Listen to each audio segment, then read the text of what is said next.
Tom Ziglar on leadership and coaching, the Ziglar Legacy, an exclusive interview.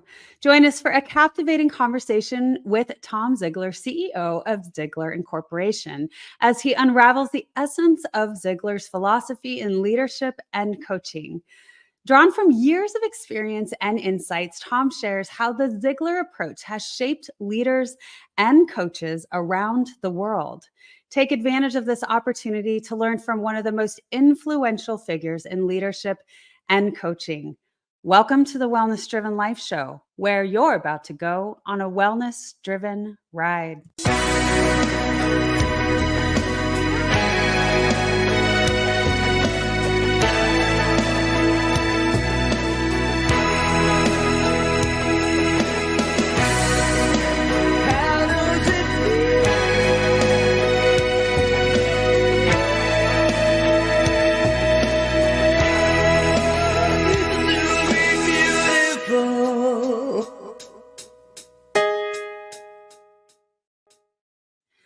Let me share with you a little bit about the guest we have today. Tom Ziglar, son of famous motivator Zig Ziglar and CEO of Zig Ziglar Corporation for 28 years, has penned 2 books extending the Ziglar brand in leadership and personal development. His keynote, Sage Experience, uses AI to engage audiences, including top businesses and universities like Harvard. With a top-rated podcast and over 6.5 million Facebook likes, the Ziglar brand remains a leading source of inspiration under Tom's leadership. I'm so pleased to help welcome to the stage Mr. Tom Ziglar. Hi. Hey, April. Thank you so much for having me on. It's an honor. Yes, well, the honor is all mine, Tom. I'm so excited to have you here with us today on the Wellness Driven Life Show to share a little of your expertise. And I am not really giving it justice when I say a little, because you have an extensive amount of expertise. And so I'm thrilled to have you here. Let's start by sharing with the audience, though, a little bit more background about you. Tell us who you are. Yeah, well, I'm a nerd. I'm the why behind the why guy. I was raised in an amazing family with mom and dad, Zig Ziglar and the redhead. Just really blessed. People say, "How long have you been in the business?" And I say, almost 59 years, because I was born into it. I've been the CEO here now almost 30 years, and I love what I do. I get to travel, and everywhere I go, I meet friends and family I didn't know I had. I was just talking to your husband, and he was showing me his See at the Top book, and that's just so cool. I never get tired of Zig stories. And so it's Dad, old too. I'll show it. Yeah. So the audience can see, but I just want to show like the age of this, because yes, it's been around a very long time. It's been used. It's been loved and used and reused. Yes. And that means it's a good book, right? Yeah. So the pristine ones don't do you any good, right? Because you haven't cracked them open. But I'm just, I'm blessed, and our mission now really is to equip leaders and coaches to carry forward a life-changing message and leave a legacy that ripples through eternity. So I get to walk with like-minded people who really live out that famous Zig Ziglar quote: "You can have everything in life you want if you'll just help enough other people get what they want." So yeah, it's just great to be here and to be able to do what I do.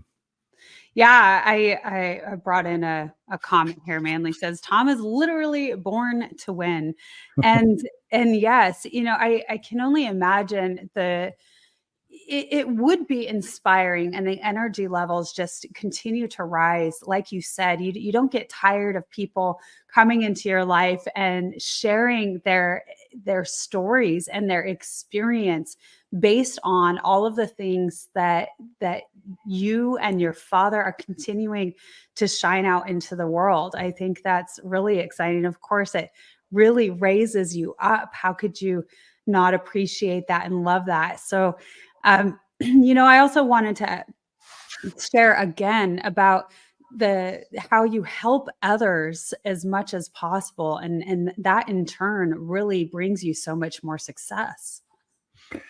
Yeah, I'll just share something that happened. I was speaking, and somebody said in the room, because we did Q&A, and there's a couple hundred people there, and he said, "What was Zig Ziglar's real secret to success? Like, what would be the one thing that he did?" Just the one thing. The one thing. And of course, there's 100 things, but this guy was like, "What's the one thing? I want to know the one thing." And so here's the answer I gave him, and that's this, and that is that for every day, for over 40 years, he spent the first 3 hours of the day reading, studying, learning new information, studying the Bible, studying the greatest authors of the time, research, so that he could internalize that message, simplify it, and then share it with someone else for their benefit. And so I want you to see that the motive was to learn something new that he could share with somebody else for their benefit. And so that idea, I just think about this, apply this to your own life. What if you spent 5 minutes a day, just 5 minutes, learning something new for the reason of internalizing it and simplifying it, and then you shared it with at least one other person that day? Yeah. How much, You, how much different would you be at the end of the year? How many lives would you impact, right? And it's the yeah. motive there that's so powerful. I think that is an incredible answer. Good for you, because yes, it's in that, and I was sharing with you before the show that it's this continuous journey of self improvement, and it doesn't stop. There's no end cap to it. You continue to do it, and you do that through experience, through learning and growth, and then it just in turn it radiates off to others because you're learning new things. There's a lot to be said about when you're always developing yourself, and the progress is the word that I was looking for, because when we continuously seek progress, there's no room for anything else. There's not a lot of room for really being depressed or not having a reason to live. There, when we continuously want to progress in something, then that's the reason we get up and we get out of bed every day. Yeah, 100%. There was a Job Sage study came out in 2022, and they asked 2,000 people these questions. And what they discovered is that in the previous 2 years, 28% of them had quit their job for mental health reasons. And so if you're listening to this, just think about it. 1 in 4 people said that in the last 2 years, they quit their job for mental health reasons. Well, then in that study, they asked them a follow-on question, and they said, well, here are different categories of mental health reasons. Which ones apply to you? And so 55%, they could pick more than one category. 55% said stress and burnout. 38% said depression, and 37% said lack of motivation. So look at those three. And so I'm going to cut to the end. At Ziglar, we don't focus on the problem, we focus on the solution. So what is the antidote to those three things? So the antidote to stress and burnout is quality of life. The antidote to depression is purpose. And the antidote to lack of motivation is growing and learning towards a goal. And so when you said you don't have time to be depressed if you're progressing, okay? Yeah. So what that research does, and what kind of our approach says is, hey, if I know what my higher calling and purpose is, and I'm setting goals and have mile markers along the way to get there, and I'm striving towards that every day, and I'm maintaining a high quality of life, it's good.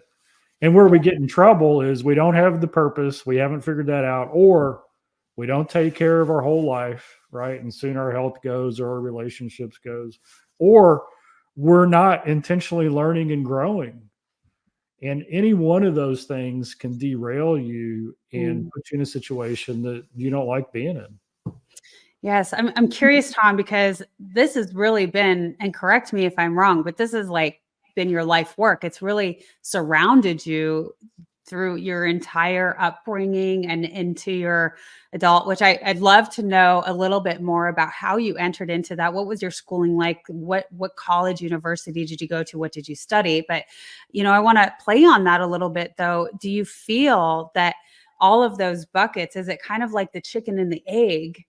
What comes first, if any, and how, because when you hit it all, life is good, right? But when you fall short in any capacity, then it's not. But is there anything in particular you feel that should come first or needs to happen before the other can fall through? Yeah, well, everything starts with desire. And so you've got to have like a passion or desire to go and accomplish something. Um, in the financial realm, I'll tell people don't get financially serious until either a dream or a disaster, right? So Mhm. the car gets repoed and then suddenly they discover Dave Ramsey, right? Because the disaster is there. Yeah.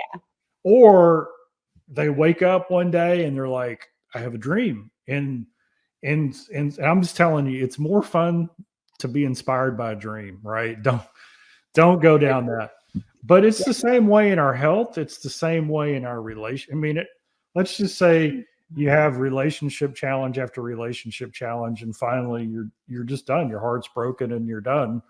I'm never going to do that again. And all of a sudden you invest in the learning and the growth in how to have a winning relationship, right? And it starts with you, and then it starts with boundaries. And so disaster, or maybe you say, wow, I've got great relationships. What if they were even better? Right? What if I could take them to that next level? We were talking before we started about my doctor. I have a functional medicine doctor, Dr. Randall James, and he says this because I like the name of your show. He says, nobody can be well, but we can all be well-er. Oh, I like that. And so if we wake up every day and apply that concept to every area of my life, hey, you know what? I am what I am, but I can be a little better tomorrow than I was yesterday, right? By learning Yeah. and growing. Well, And that's so, very. yeah, Oh, go. I was going to say that's just very inspiring, because when you say it that way, it puts you future forward into that thinking of, even if I feel less than awful now, or even if I'm not where I want to be, there's always room for improvement, no matter what stage we're in, because we can be and it just like triggers the mind to start thinking at a different it does. capacity. And Dad had a great quote, because a lot of people get derailed because they have the wrong definition of success, Mm, right? Because if you decide that success is a car or a home or a trip or a certain amount of money in the bank account or a promotion, you're going to get there and it's not going to satisfy, right? It's just, or it can be taken away. But Dad's definition of success is awesome because you're not comparing yourself or your success to anybody else. And here's what he said: success is the maximum utilization of the abilities that God gave you. So think about that. Everybody listening to this today, you can be successful. All you got to do is maximize the abilities, the gifts, the talents, the resources, everything you have. All you got to do is maximize. That's all you got to do to be successful. So as humans, we're all over the place. We're like all different cultures, all different backgrounds, all spectrums. We got people who were, lucky like me, and others who came through tough. But we can all be successful, right? Because that's how we measure success. It's not us compared to somebody else. It's what we do with what we have.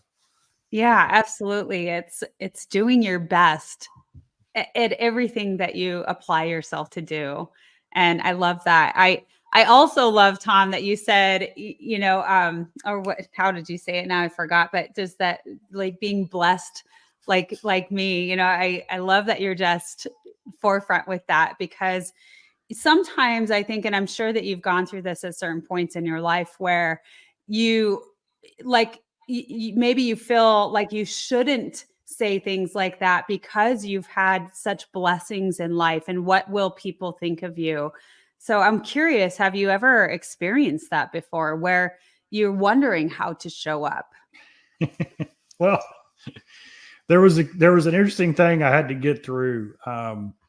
Probably like 15, 18 years ago, people would say, Tom, you should go and speak, right? You should go do this. And I'm like, you're crazy. That's the last thing I want to do. And they finally talked me into it. And I went to speak, and it was great. But my stomach was in knots. It was beforehand, the anxiety, whatever you want to call it. People who are afraid of speaking, you get it. I wasn't afraid. It was just driving me nuts. And so then I got invited to another one, same thing. And I got invited to another one, same thing. And I was like, wait a second, I'm not going to live this way. So I sat down with myself, one of those things. And I said, okay, what's going on? And I told myself a lie. And here was the lie. The lie was, I told myself, is that people wanted me to be like my dad. From a style perspective, right? So dad, he had unbelievable charisma, energy. He's probably the greatest speaker who ever stepped on stage. I mean, just unbelievable. And I wrongly thought that's what people they expected from me. Right. No, what they expected was for me to come in 100% prepared and to live out the values and the philosophy that dad talked about, but to be myself. Yeah. And so I've got a dry sense of humor. I think I already said I'm a nerd. And, I'm slow burn and all these different things, so once I've shifted, and the funny thing is I heard dad say that people would come up to him every time he spoke and they would say, Mr. Ziglar, thank you for, you've inspired me so much. Someday I'm going to be the next Zig Ziglar. And, because they wanted to speak. And he'd say, oh, that'd be a big mistake. That job's taken, but you can be the best you. Nobody can do that. And so I heard dad tell everybody, right? And so I love that. So he never told me once, you need to do what I did, right? He said, hey, your gifts and talents, you need to use those. And so then my whole outlook shifted. And so, if other people have an expectation that puts an unfair burden on me, that's not on me. That's on them. My responsibility is to come prepared and to give it everything I got. That's it.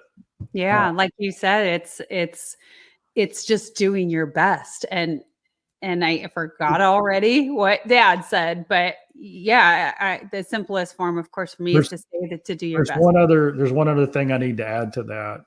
And this is what made dad who he was and what I believe.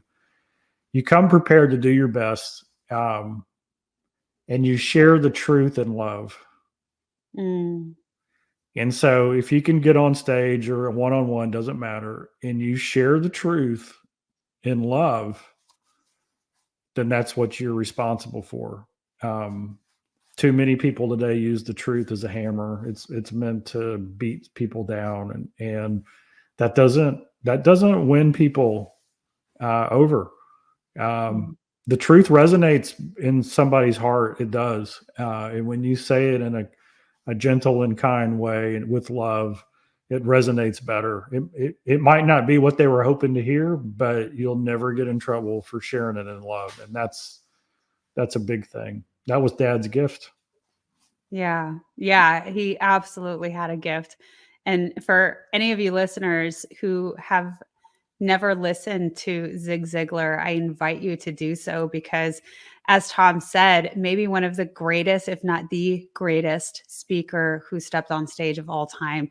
And his story form was it grabs the audience and he invites the emotion. So like you mentioned, it's just how people respond and they resonate with that loving truth. It's a beautiful thing to witness, and it never gets old. That is something that just it will resonate with a human soul, I think, forever, which is really cool. And you're right, that was his gift. Yeah. And so I also love that you shared that. Thank you so much, because, well, Tom, gosh, speaking on stage is one of the greatest fears that we have as human beings. And I mean, we could go into why that might be over historical, root cause of that, but it just is. It's something that is terrifying, and wanting to be accepted by others and that sort of thing is a part of that. So I also say it's one of the most powerful things that we can do when we start to share our stories and our truth, because that is where some really great transformation happens. And was that the case for you when you did start stepping on the stage and leading others in a way? What kind of transformation did you experience? Yeah, it definitely expands your view of what's possible. It takes you to that next level. I'll just give you a story. I remember, gosh, Dad was in his 70s, and he came home from a trip, and he'd spoken.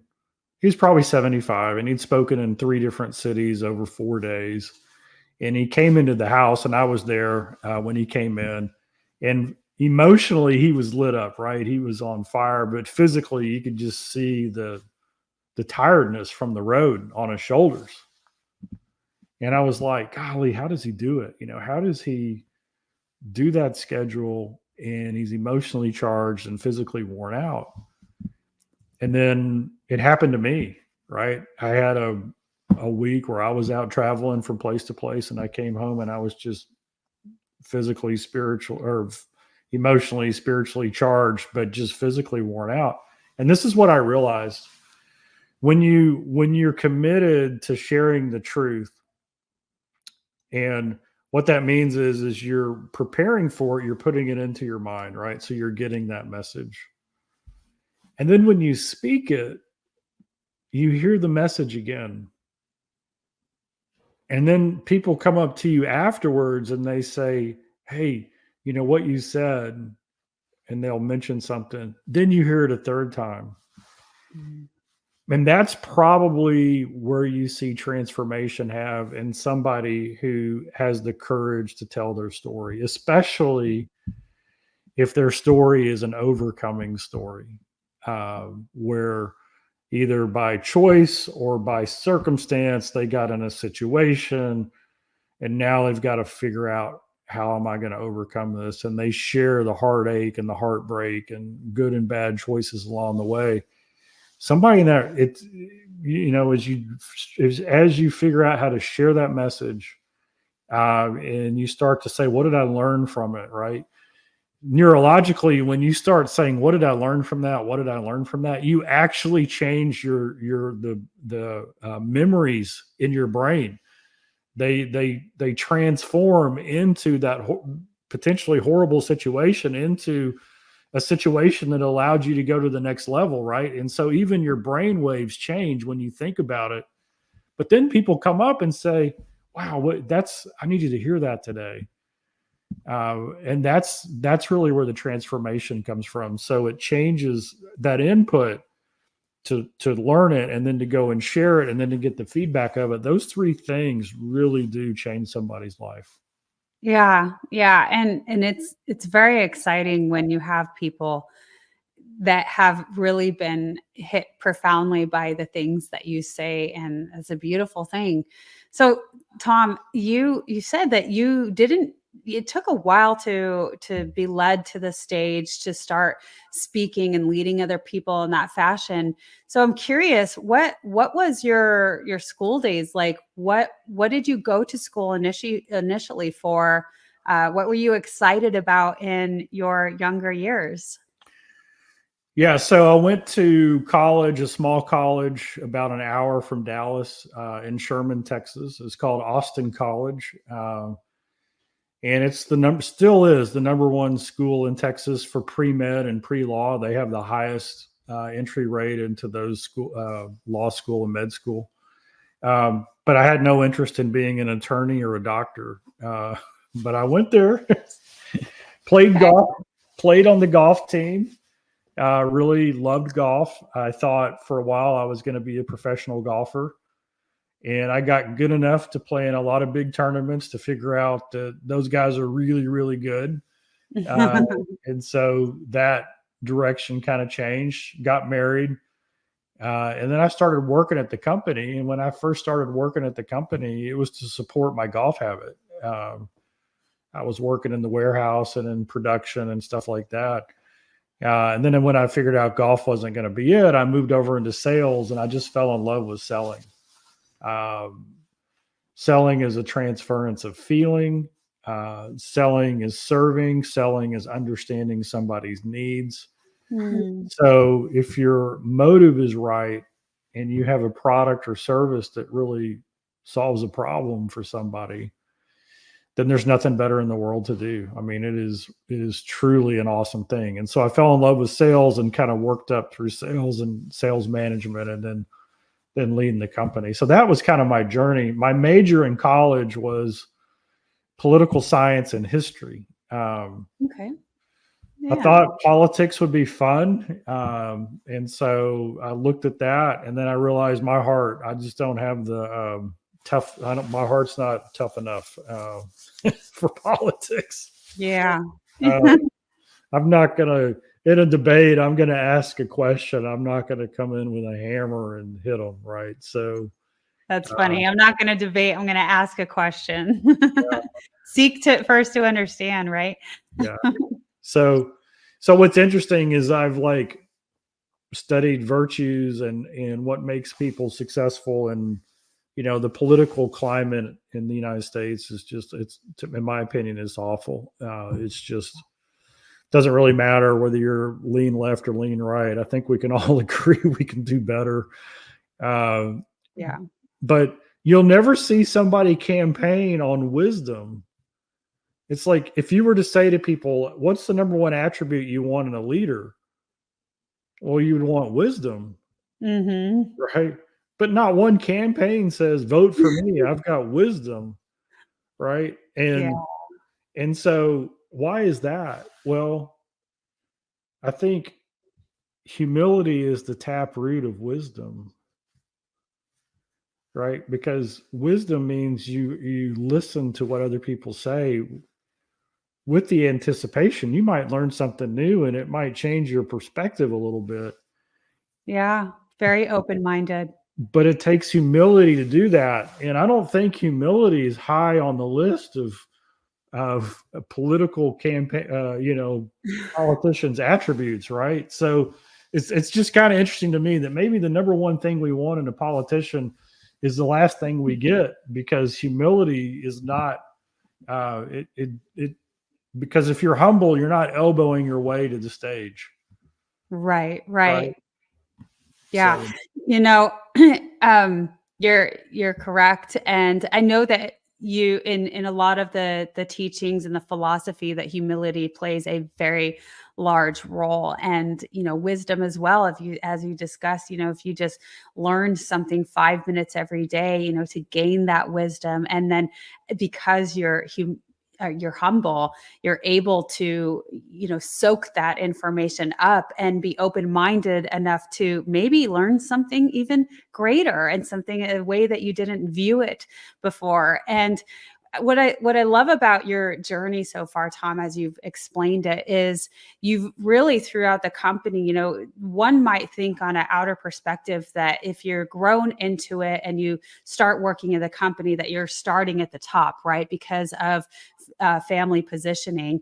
And yet you're saying that you've really learned the inside out of the company, where you're starting in the warehouse, and you're really working boots on ground there, and then you're going up into sales. And I loved your perspective on sales and how it lights you up, because it's an immense servitude into the world when you learn what people's wants and needs are. Yep. One thing I will say this, and I do a lot of leadership work with big companies and companies of all sizes, and family companies, so other family businesses. And one of the things that I will say is that if you have a family business where more than one person in the family is working there, the lowest performing family member will be the highest performing team member. Let me say that again. So there's what this is. It's a huge response. If you are a family working in a family business, whoever the lowest performing family member is, that's as high as anybody on the rest of the employee side are going to go.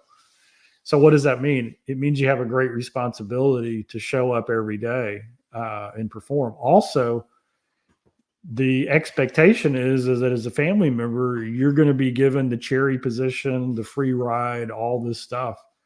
And that's a hard thing. So how do you handle that as a family member? You just got to expect it. You got to show up every day and give everything you got and do what you can do, and know that people's perspectives are what they are. And there's nothing you can do about it other than to perform consistently and constantly, and then treat people the right way. So I was blessed. Well, in sales, your paycheck is a reflection of your effectiveness. Yes. So getting my original credibility in sales helped a lot, right? Because you can't really, well, you can doctor that a little bit, but over time you can't really doctor it. So that was good. It's been amazing in the amount of people I've been able to share with and learn from, who all. It's kind of cool that I have people who say, "Hey, your dad changed my life," and I'm reading their stuff, and they're like, "I'm like, well, no, your stuff's changing my life," and so it's kind of like this back and forth, and I think that's the way God meant it to be, is that we go and serve somebody, and then that person turns around and serves somebody, and then that person makes a difference in our kids' lives, and then it's like that's the way it's supposed to be. It is. And, adding to that, it's kind of like when you visit a location or a place for a second time and it looks a little different, or you observe different things in the surrounding that were there all along, sort of like that. We don't always pick up information that, was there all along, but we see it differently, or whatever's going on in our lives that we perceive things so much differently at different time periods. Yeah, when we grow, in one of the things I like to study is Jewish tradition, and in Jewish tradition, when they think of time, they think about the calendar. They have all these celebrations that happen at about the same time every year, and so it's almost like a spiral staircase, right? And so every time you go up the spiral staircase, you're visiting the same point on the calendar every year, but you're at a different level, right? And so that's the way we are. This Thanksgiving's coming up for us, and we're a different human at this Thanksgiving than we were last year or 5 years ago. And so we're always, like you said, we're always making progress. We're always growing. We're always learning. Even though it seems like Groundhog's Day, like we're doing it all over again, we're completely different when we come back in. We are. And I think that's the magic of living, because the only change or constant is change, right? And I think that's what makes it exciting, is that it's not always going to remain the same, because that would get boring quite quickly, wouldn't it?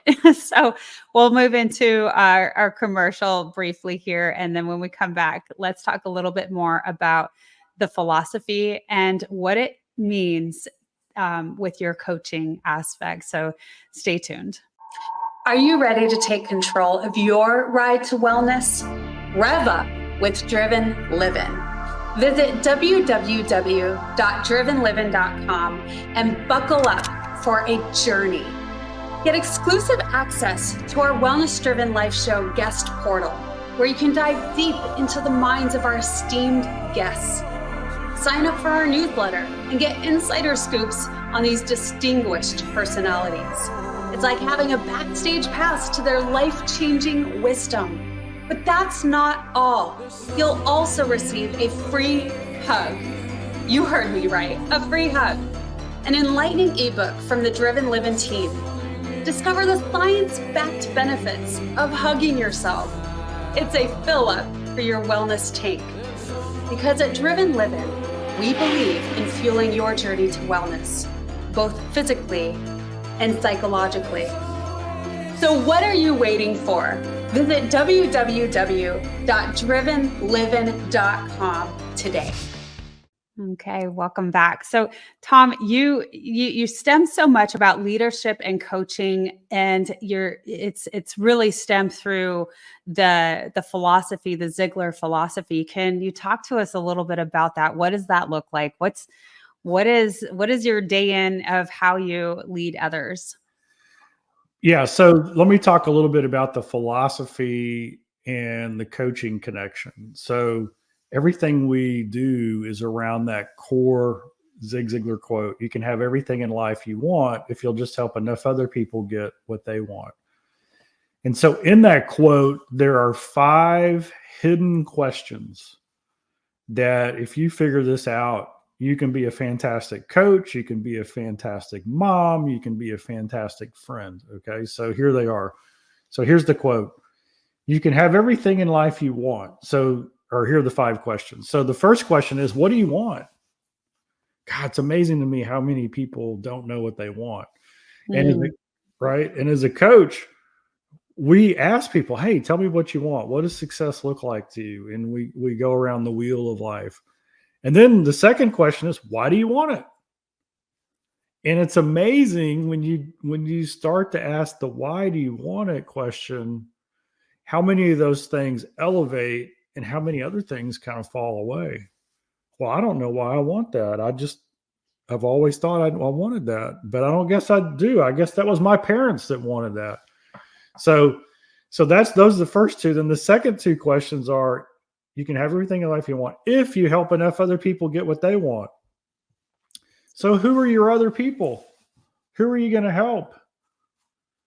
And, you can think about it in your career. You can think about it in your friends. You can think about it in your family. Who are they? And then what do they want? Have you taken the time to figure out what they want? And then the last question is, how are you going to help them get what they want? Right. Those are the 5 questions hidden in that one quote. And so with coaches, one of the things that we teach them is a process of asking these questions that help people discover what's already inside of them, what they want and why they want it. And then we create a plan to their purpose. And Dad said this, never give a promise without a plan. So if you help somebody really get a vision for who they want to become and what they want to do and the things they want to have, and they get excited about that promise, now we got to help them build the plan. And that's the richest thing about coaching, is we get to walk with somebody in that. Yeah. And then the thing that's really taken off for us is coach leadership. And this is where we work with leaders and we teach them how to be an effective coach leader. Coach leadership is similar. A lot of people are familiar with servant leadership. It's similar, but it's very practical in the methodology. So coach leadership, there's 3 main components. I got to have the right mindset. So coach leaders love disruption, right? The more change there is, the better we do, because why? They're growth oriented. And there's a lot of people to serve and there's a lot of disruption. The second aspect is you got to walk out the 10 virtues. So the 10 leadership virtues book that I wrote says, okay, so everybody says, love your people, but nobody tells you how. And so we really get into it with, here are the 10 virtues that you've got to walk out, like respect and humility and kindness. Then the third aspect is you got to have this intentional coaching conversation. And we teach our leaders, our coach leaders, to have an intentional conversation around a coaching conversation every week with each of their direct reports. And there's 5 steps in that. I won't go into the 5 steps, but let's just say this. You're already talking to your people every week if you're a leader. Yeah. Why not make 15 or 20 minutes of it intentional that gets that individual in your team moving excitedly ahead where they're growing towards their purpose. And as a coach leader, you're protecting their quality of life. I mean, when people work for a dream instead of a paycheck, it changes everything. And so we get our coach leaders to help their people dream and get excited about the vision of the company and their own goals and dreams. When we connect those 2 things, it gets really powerful. Yeah. You don't want to go to the disaster. Lead with the dream. Right. I love that. I'm going to remember that, the disaster and the dream. And so I really love that you shared that. And, I've gone over briefly that book that you're talking about and that you wrote during the pandemic that we all experienced, and how to have coach leadership during times that are so, we don't know what's going to happen, and things are really rocky and on edge, and who knows, right? And there's that fear aspect that everybody is living in.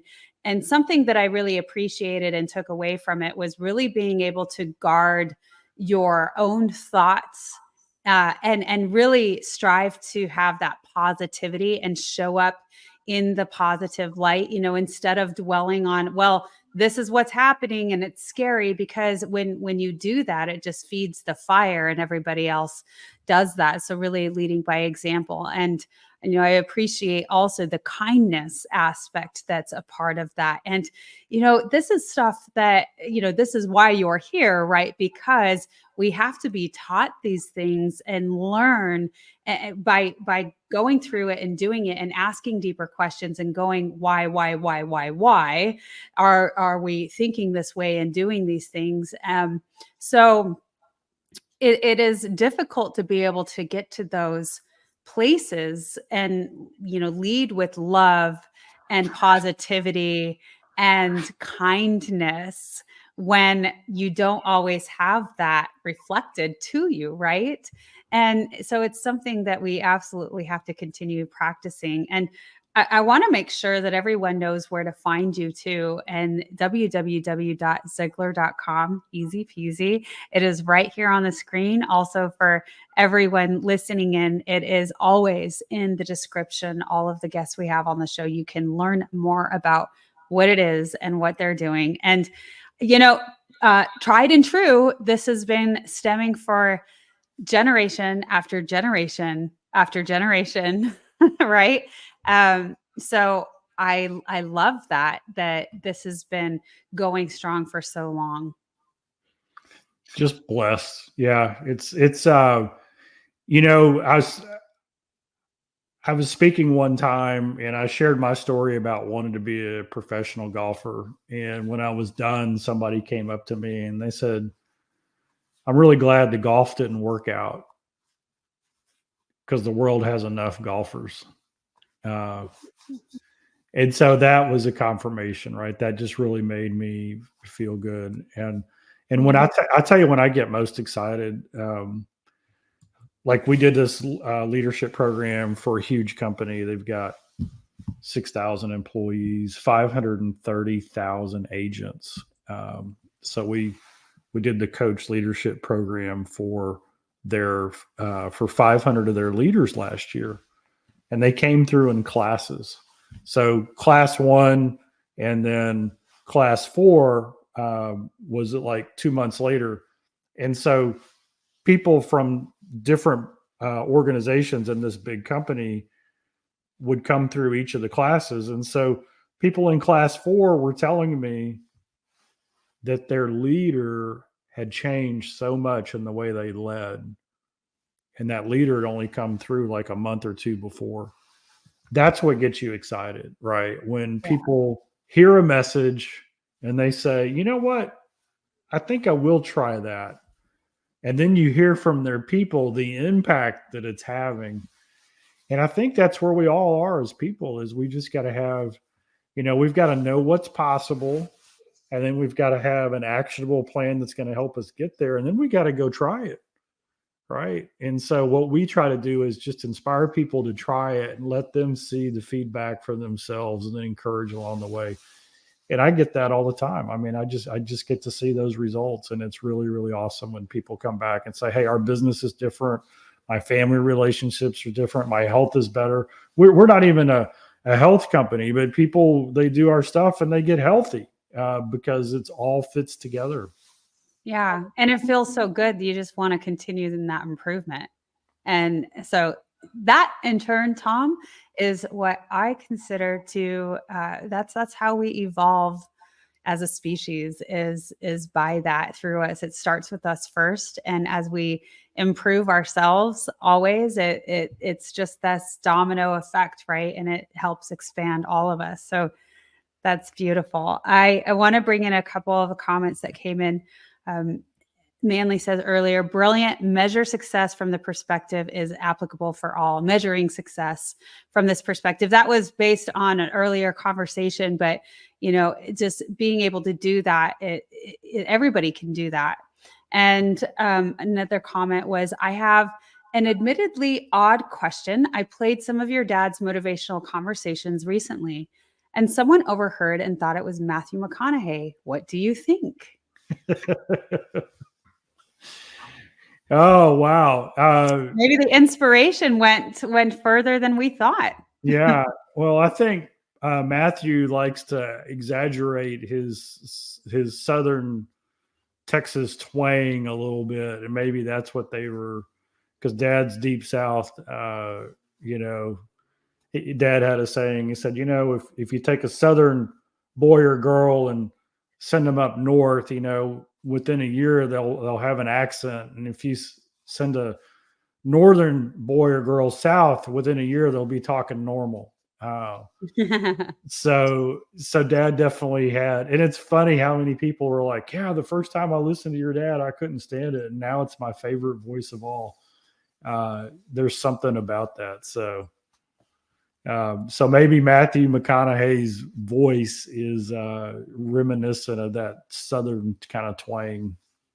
Yeah. Well, it's lovely. It's always, it's kind of like a music to the ears, so to speak. It's like a lullaby. I don't know, but your dad definitely had that lulling. I don't know. You just want to keep listening, and you just lean into it, and it's very nice. Tom, it's been fabulous to have you on the Wellness Driven Life Show. Is there anything else you want to share with the audience today? Yeah. So I just want to share a story, right? And it's how to catch a unicorn. And of course, everybody wants to know how to catch a unicorn. But I was coaching this guy, and this guy was 34 years old, multimillionaire, very, very business focused. And in the call, he says, Tom, I think I want to get married. And I'm like, well, that's great. You should get married.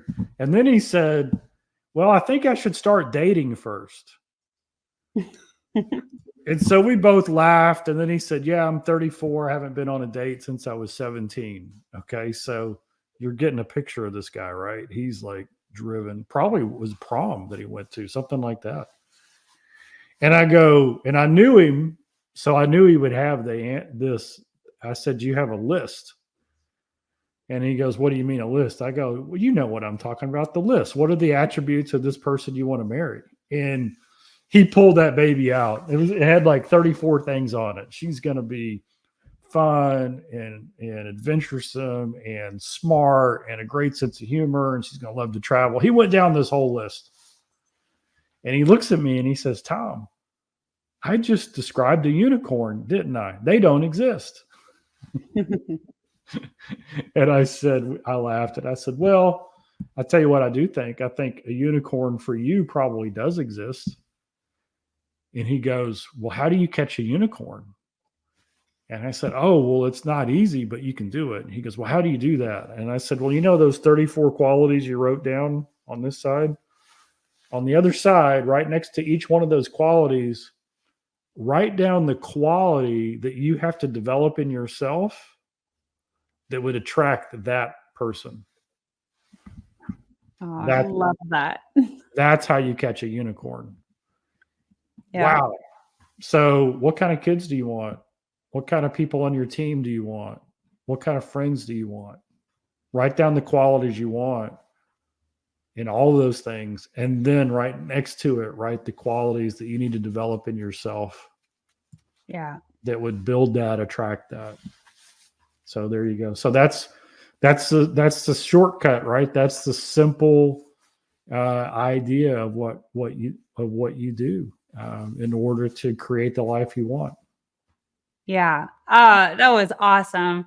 Oh my goodness. Tom Ziglar, everyone. That was amazing. And I love that story because you're correct. It is. And I was smiling so largely over here because I did that to attract a wonderful relationship into my life and whom I'm married to now. So well done. You're exactly right. It's you write down everything that you want and you're looking for. And even though it seems like the unicorn, but by you building all of those attributes and working on yourself, it certainly attracts all of those energies. And so I think that's super cool to end on that. Thank you so much. Again, everyone, you're welcome. You're welcome. It's absolutely my pleasure and honor to have you here. And again, everyone tune in, make sure that you check out Tom Ziglar and www.ziglar.com.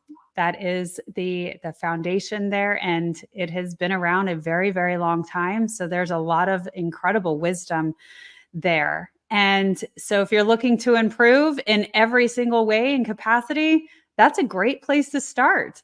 So again, thank you, Tom, for being on the show. Thank you, everyone, for tuning in. The show wouldn't be possible without you. So thank you so much for your continued support. So goodbye, everyone, for now. Thanks for tuning in, and we will see you next time.